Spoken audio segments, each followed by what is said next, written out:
అనకాపల్లి జిల్లా నర్సీపట్నం నియోజకవర్గం నాతవరం మండలంలోని శృంగవరం గ్రామంలో ఢిల్లీ నుంచి వచ్చిన కేంద్ర బృందం పర్యటించింది. బృందం రాకతో గ్రామాన్ని సర్వాంగ సుందరంగా తీర్చిదిద్దారు. ఇక రహదారులపై ముగ్గులు వేసి గ్రామాన్ని ఆకర్షణీయంగా అలంకరించి బృందానికి స్వాగతం పలికారు.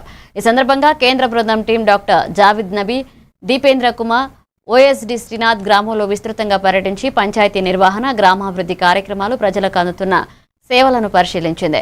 గ్రామంలో అమలు చేస్తున్న అభివృద్ధి కార్యక్రమాలు, పారిశుద్ధ్యం, మౌలిక వసతులపై కూడా బృందం సమాచారం సేకరించింది. కేంద్ర బృందం సమర్పించే నివేదిక ఆధారంగా గుడ్ గవర్నెన్స్ అవార్డును ప్రకటించనున్నారు. ఈ విభాగంలో విజేతగా శృంగవరం గ్రామ ఎంపికైతే కేంద్ర గ్రామీణాభివృద్ధి పంచాయతీరాజ్ శాఖ నుంచి 1 కోటి ప్రోత్సాహక నిధి మంజూరు చేయనున్నారు.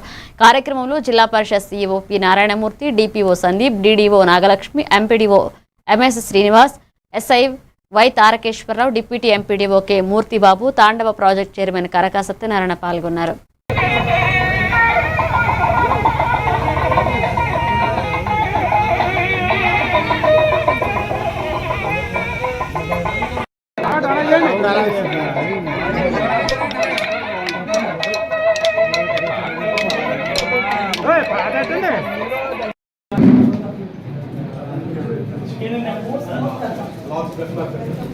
Madam